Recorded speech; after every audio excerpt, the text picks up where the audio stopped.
नमस्कार साथियों। आप देख रहे हैं केशव सिंह वॉइस। जैसा कि आप स्क्रीन पर देख पा रहे हैं, मेरी जो टैग लाइन है कि questioning the government is a crime, और सरकार से सवाल पूछना गुनाह है। जो ये शीर्षक है, और शीर्षक मैंने दिया है कि क्या मीडिया अपना काम कर रही है ईमानदारी से, तो जवाब अगर हम देखने जाएंगे तो जवाब हमें ना ही मिले। आइए हम इसे कुछ समझने की कोशिश करते हैं कि क्या भारतीय मीडिया उस तरह से काम कर रही है कि जिस तरह से उसे करना चाहिए। मीडिया का क्या उत्तरदायित्व है, पत्रकारिता का क्या उत्तरदायित्व है, इलेक्ट्रॉनिक मीडिया को क्या करना चाहिए, किस तरह से किन खबरों को जनता तक लेके जाना चाहिए। लोकतंत्र है, सभी आवाजों को जनता तक पहुंचाना चाहिए, लेकिन सिर्फ एक ही ढोल बजे, एक ही तरफ से ढोल बजे तो वो सही नहीं होता है। आज आज के दौर में जो जनता, जो मीडिया हो गई है, वो मीडिया एक तरह से सरकार का जो है वो प्रचार तंत्र हो गया है। हमने नोएडा से चलने वाले जितने भी चैनल्स हैं, खास करके हिंदी भाषी, अगर आप इन्हें देखेंगे तो आपको लगेगा कि एक तरह से ये केवल और केवल सरकार के ही महिमा मंडन करते हैं, सरकार का ही प्रचार करते हैं। लेकिन पत्रकारिता क्या होती है? सरकार का महिमा मंडन करने के लिए सरकार का अपना एक पीआईबी मिनिस्ट्री है, उनकी अपनी इंफॉर्मेशन ब्रॉडकास्टिंग मिनिस्ट्री है। वो अपना महिमा मंडन, जो अपने जो भी कुछ लाना चाहते हैं, अपने विचार, मन की बात और भी जो भी ढेर सारी चीजें हैं, वो उनके पास वो जरिया है, वो तंत्र है, उसे वो लोगों तक ला सकते हैं, लोगों तक पहुंचा सकते हैं। लेकिन मीडिया का क्या काम है? मीडिया का काम है कि सच्चाई लोगों तक लेके जाना, सच लोगों को दिखाना, और उसको कंक्लूजन में नहीं देना।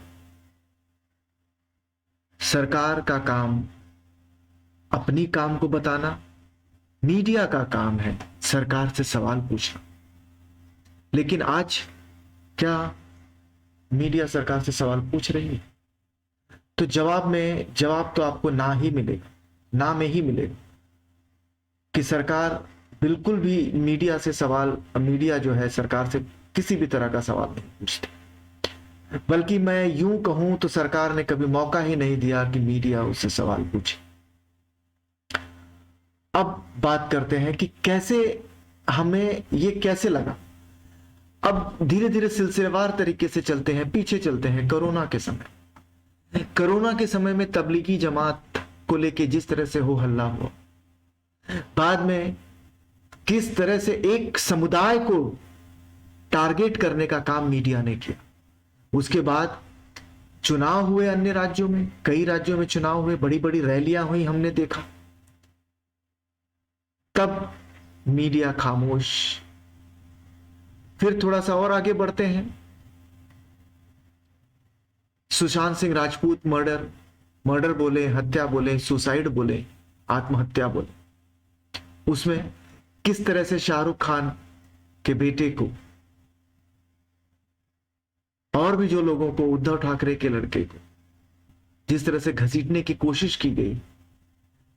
शाहरुख खान के बेटे को जो क्रूज में ये मिला था, ड्रग्स मिला था, बाद में जज ने क्या कहा, हाई कोर्ट से क्या आया, और हम सब ने देखा कि किस तरह से उन्हें बचाने के लिए अशोक वानखेड़े ने क्या खेल खेला था। मीडिया चूंकि इसलिए खड़ी हो गई उनके साथ क्योंकि वो किसी दूसरे धर्म का व्यक्ति था। अब अगर धर्म ना हो तो दूसरे पक्ष का हो, शिवसेना दूसरे पक्ष का था, तो क्या यही अब पत्रकारिता रह गई है? हम सभी को यह चीज सोचना पड़ेगा, समझना पड़ेगा।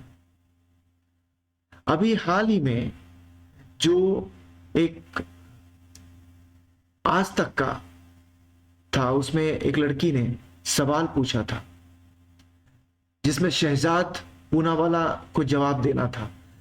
सुनिए उसने, शहजाद पूनावाला ने क्या कहा। आपने कहा बिजली वाला बात, मैं बताती हूँ मोदी जी के एक स्टेटमेंट में था कि वो 1 रुपए 10 पैसे में बिजली दे रहे हैं। कहाँ पे है मेरे को भी बताइए। एक और स्टेटमेंट, ये कहाँ स्टेटमेंट दिया? हाँ ये स्टेटमेंट मोदी यहाँ जी दे ही नहीं सकते क्योंकि प्रधानमंत्री का अधिकार मैंने स्टेट बोलते बोर्ड हुए सुना इलेक्ट्रिसिटी का है, नहीं होता। हम लोगों ने तो नहीं सुना है। आपने अगर देखा हो तो आप बताइए, मैं उसका जवाब देने के लिए बैठा हूँ। मैंने बोलते हुए सुना है। 1 रुपए सुना है आपने। देखिए, कांग्रेस के कई व्हाट्सएप आते हैं, उसको मत आप कांग्रेस के कुछ व्हाट्सएप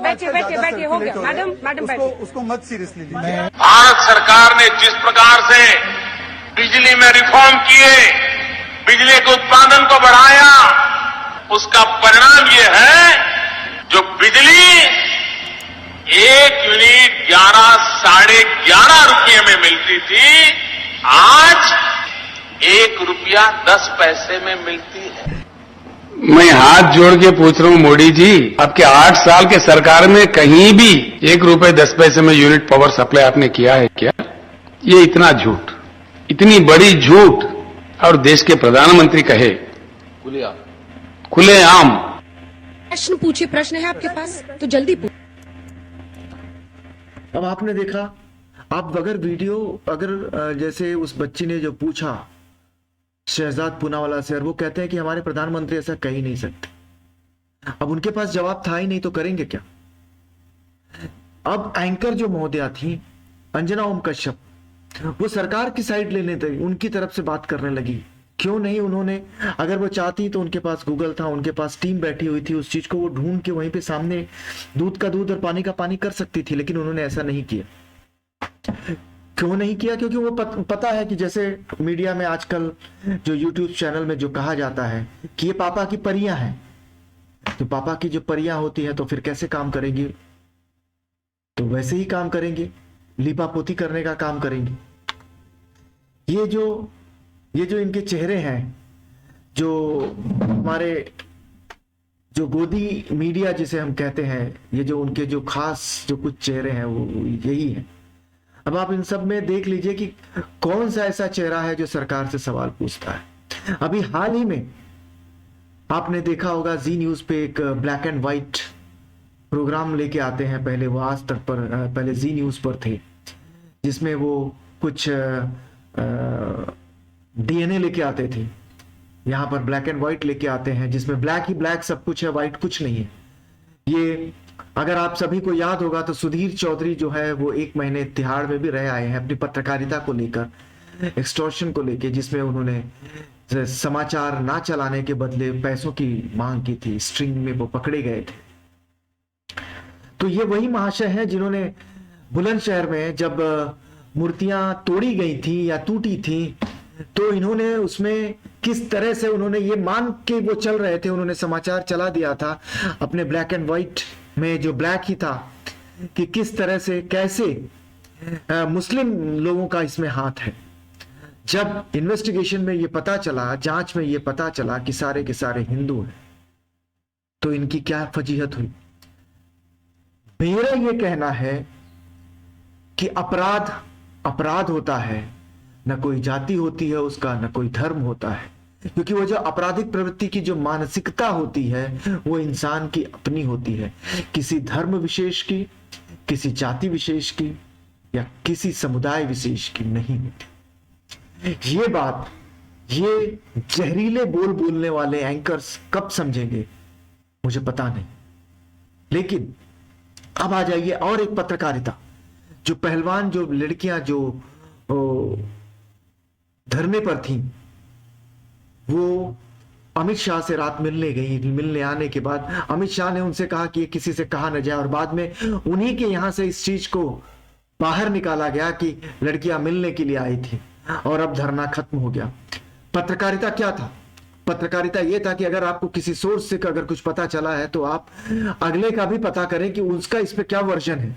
ये पत्रकारिता था। लेकिन ये पत्रकार जो दलाल पत्रकार हैं, ये जो चेहरे जो दिख रहे हैं, इसमें से एक दिवंगत हो चुके। दलाल जो पत्रकारिता है, ये पत्रकार ने ये भी नहीं समझा, पत्रकारिता का एक छोटा सा धर्म होता है कि सच्चाई की तह तक जाना और फिर उसे लोगों के सामने परोसना। इन्होंने क्या किया? तो यही जो मैं कहना चाहता हूं कि क्या मीडिया अपना काम कर रही है? मीडिया आज के दौर में सिर्फ और सिर्फ जहर उगलने का काम कर रही है। दो समुदायों के बीच में लड़ाने का काम कर रही है। जैसे कि महाराष्ट्र के औरंगाबाद में औरंगजेब को लेके जो चल रहा है, हमें यह भी पता है कि इसे प्लांट करने वाला कौन है, इसके पीछे किसकी ताकतें हैं और इसको हवा कौन दे रहा है।